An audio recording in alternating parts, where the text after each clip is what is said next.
اعوذ باللہ من الشیطان الرجیم بسم اللہ الرحمن الرحیم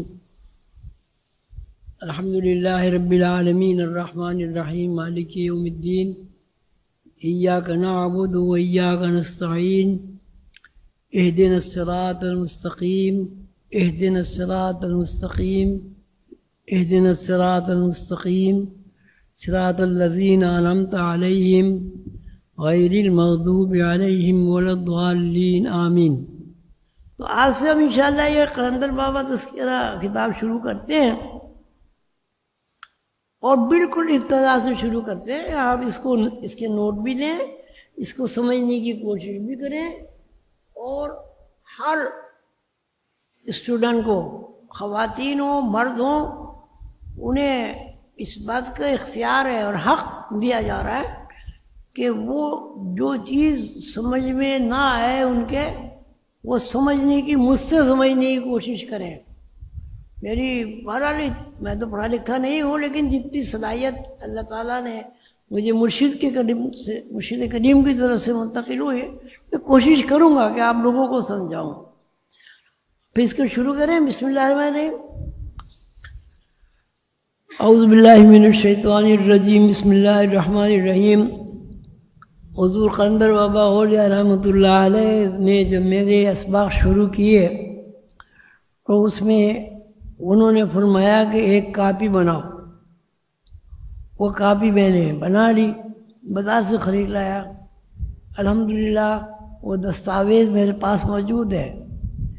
اس پہ پہلی بات انہوں نے خود لکھی اپنے قلم سے، بسم اللہ الرحمن الرحیم، با ادب با نصیب، بے ادب بے نصیب۔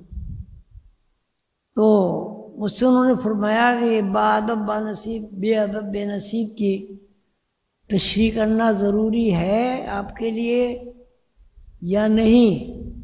مجھ سے سوال کیا۔ میں کہا جی تشریح تو ہر وقت ضروری ہے، لیکن میں اس جملے کا با ادب با نصیب، بے ادب بے نصیب کا الحمدللہ مفہوم سمجھتا ہوں، تو کہنے اب اس کی وضاحت ہم نہیں کرتے۔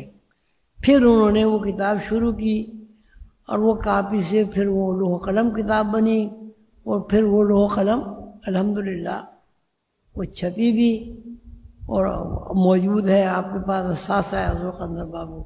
پھر مجھے اور بھی تذکرہ قلندر بابا، بہرحال یہ تو میں نے لکھی، لیکن اس میں بھی وہ ساری باتیں جو ہیں میری اپنی، اس میں سے کوئی بھی نہیں ہے، سب حضور قلندر بابا کی یا تو تحریروں کی نقل ہے، یا جو کچھ انہوں نے فرمایا اس کی نقل ہے، یا جو انہوں نے خطوط لوگوں کو لکھے ان خطوط کے انتخاب کی نقل ہے۔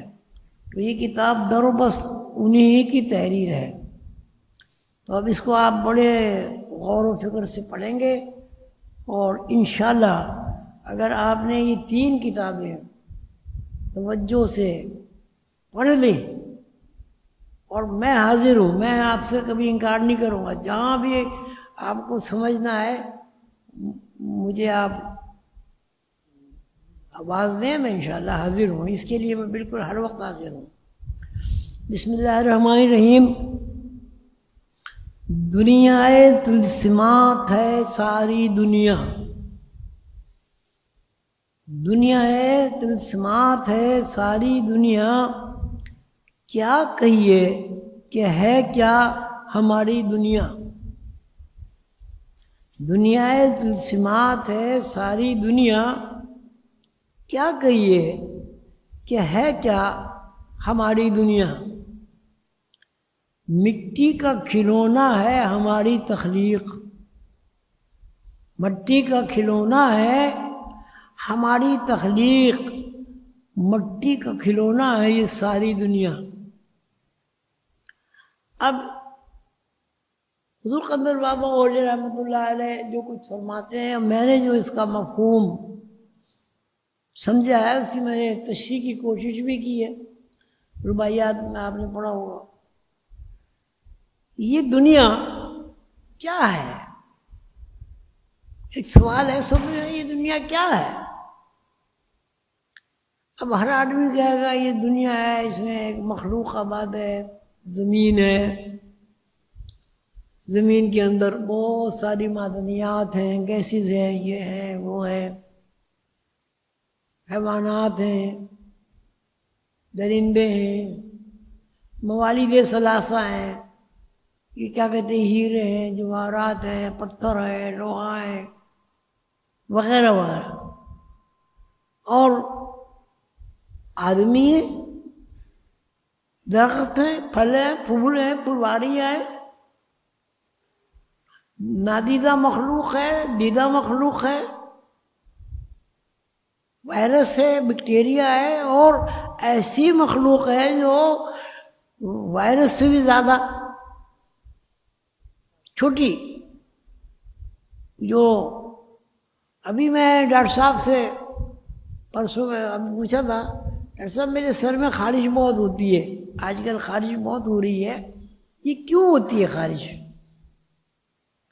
اور جب میں مالش کر لیتا ہوں اور سر میں چکنائی آ جاتی ہے تو خارش نہیں ہوتی. تو ڈاکٹر صاحب نے مجھے ایک بات بتائی جو مجھے میرے علم میں نہیں تھی. تو انہوں نے کہا ابا جی بات یہ ہے کہ یہ ہماری جو کھال ہے اس میں بے شمار اربوں خربوں اللہ کی مخلوق ہے، کیڑوں کی طرح ہے، اجرام ہے، وہ کھال کو کھاتے ہیں، اور وہ کھال کو کھاتے ہیں تو نئی کھال بنتی ہے. دیکھیں نا ایک بچہ ہے، بچہ جو 6 مہینے کے بچے کی کھال ہے، کیا وہ 10 سال کے بچے کی ہے؟ تو وہ 10 سال کہاں گئی کھال؟ پھر 10 سال کے بچے کی جو کھال ہے وہ کیا 18-20 سال کے بچے کی ہے؟ تو سوال یہ ہے کہ 8 سال کہاں گئے، وہ کھال کدھر گئی؟ پھر یہی کھال جوانی کے جو بناتا ہے اس کے اوپر ہر چیز کھینچی ہوئی، خوشنما رنگ، ایک آ رہا ہے ایک جا رہا ہے، خون دوڑ رہا ہے، خون محسوس ہو رہا ہے، پھر ایک انحطاط کا دور آتا ہے. اب انحطاط میں وہ کھال بھی کمزور ہو جاتی ہے، اور وہ جو خون کا پھیلاؤ ہے، خون کا چلنا ہے، وہ بھی کم ہو جاتا ہے. جو رگیں ہیں جن میں نہریں ہیں خون کی، وہ رگیں بھی موٹی ہو جاتی ہیں. موٹی ہونے کا کیا مطلب؟ وہ سکڑ جاتی ہیں، تو دوران خون بھی کم ہو جاتا ہے. تو انسان صرف انسان نہیں، گائے، بھینس، بکری، شیر، چیتا، کبوتر، فاختہ، ہر ذی روح اس قانون کا پابند ہے. جب پیدا ہوتا ہے اس وقت بھی اس کے اندر خون ہوتا ہے. یہ بالکل الگ بات ہے کہ اس میں پانی کی مقدار زیادہ ہوتی ہے، تو یہ طبی پھر اس میں چلے جائیں گے ہم. اس کے اندر بھی خون ہوتا ہے، اور جوان میں بھی خون ہوتا ہے، اور بوڑھے میں بھی خون ہوتا ہے. لیکن بوڑھے آدمی کے خون میں گاڑھا پن آ جاتا ہے. تو اب کھال جو ہے ہماری وہ مسلسل کھائی جا رہی ہے، اوپر کی کھال کھائی جا رہی ہے، نیچے کی کھال نکل رہی ہے. ٹھیک ہے؟ دنیا تلسمات ہے ساری دنیا. کیا کہیے کہ ہے کیا ہماری دنیا؟ تلسمات کسے کہتے ہیں؟ کرشمہ کہہ لیجیے، جادو نہیں، کرشمہ کہہ لیجیے، یا کوئی ایسی محیر العقول بات جو عام طور سے عقل میں نہ آتی ہو اور وہ ہو جائے، اور جس کے لیے یہ ضروری نہ ہو کہ آپ کی آنکھ بھی اسے دیکھ سکے اور وہ ہو جائے.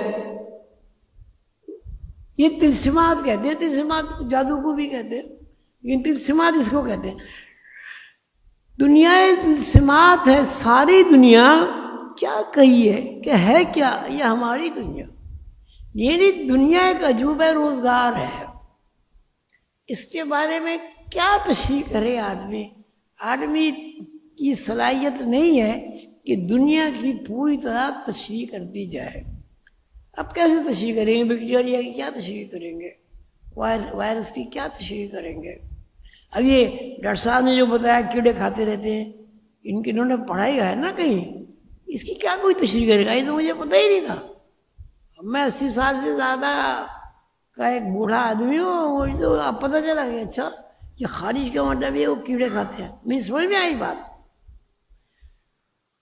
اچھا، مٹی کا کھلونا ہے ہماری تخلیق. مٹی کا کھلونا ہے ہماری تخلیق.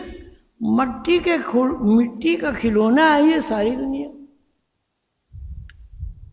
کیا اب ہم لوگ کیا مٹی کے بنے ہوئے؟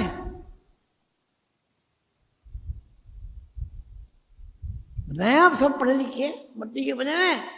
یہ جھڑتی کیوں نہیں مٹی؟ ٹوٹتی کیوں نہیں؟ موڑ جیسے ہوتا ہے گارا، ایسے کیوں نہیں ہوتی؟ اب اس کا مطلب یہ ہے کہ مٹی کی کیا خصوصیات ہیں وہ آپ کو سمجھنی پڑیں گی. اور مٹی جو ہے، کیا خالی مٹی سے ہمارے سارے جسم بنے کہ اس میں، یا اس کی اجزاء ترکیبی اور بھی ہیں؟ اب اس کی اجزاء ترکیبی پانی ہے، اور کیا ہے؟ ہاں جی، ہاں،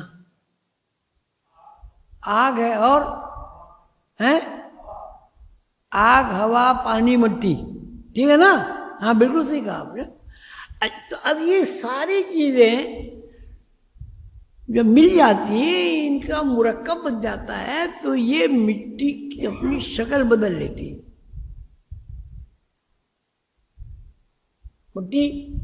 مٹی کو آپ اس میں کیا کہتے ہیں، رنگ ڈال دیں، پانی ڈال دیں، اسے گوندھ دیں، اس کی شکل بدل جاتی ہے نا. اب یہ 3 اجزاء ہوئے مٹی کے علاوہ، تو 4 عناصر کا نام مٹی ہے. مٹی الگ ایک چیز ہے، پانی الگ ایک چیز ہے، آگ الگ ایک چیز ہے، اور کیا چوتھی کیا ہے؟ ہوا. نہیں، مٹی الگ چیز ہے، پانی الگ چیز ہے، ہوا الگ چیز ہے، اور آگ الگ چیز ہے. تو ان سب چاروں چیزیں مرکب ہوئیں، ایک جگہ ملی مخصوص ریشوں کے ساتھ، تو انسان کا جسم بنا. انسان کا، درخت کا، آدمی کا، بیڑ کا، بکری کا، سب کا.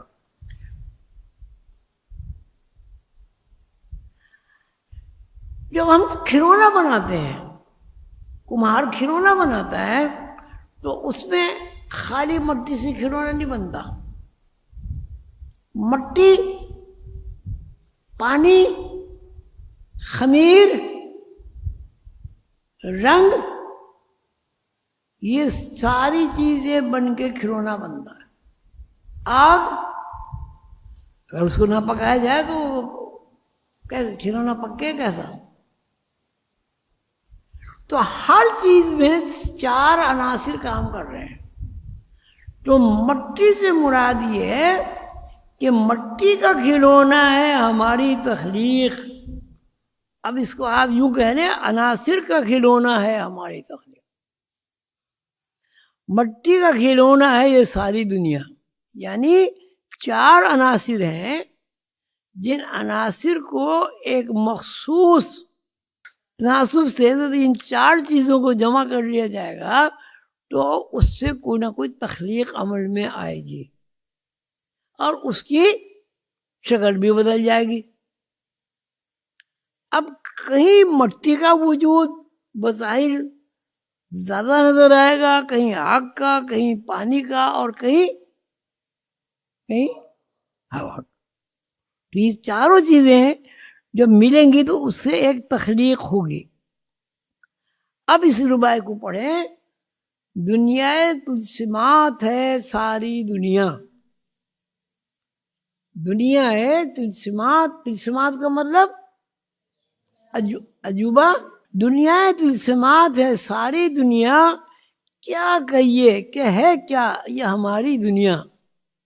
یعنی ایک تعجب کا اظہار ہو رہا ہے کہ کیا کس طرح بیان کریں، کیا کہیں، اس طرح اس کی تشریح کریں. اب اس کی پھر وہ خود بھی تشریح کرتے ہیں، مٹی کا کھلونا ہے ہماری تخلیق، مٹی کا کھلونا ہے یہ ساری دنیا.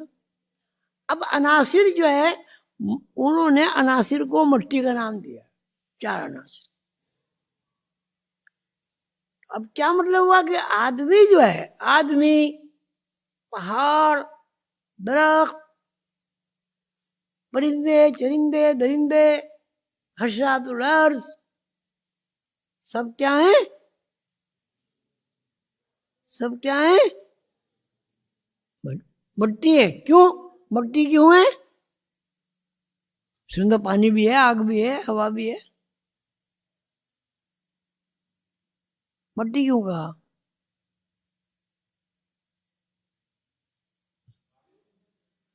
غالب عنصر مٹی ہے. بالکل صحیح ہے. اب یہ پھر الگ بات ہے مٹی کیا چیز ہے، اس کی میں تشریح کروں گا تو بہت لمبی بات ہو جائے گی. تو اس ربائی کے میں نے مختصر تشریح کی، آپ لوگوں کو سمجھ میں آئی ہے؟ اس سے پہلے سمجھ میں آئی تھی کبھی یہ اس طرح؟ چلے.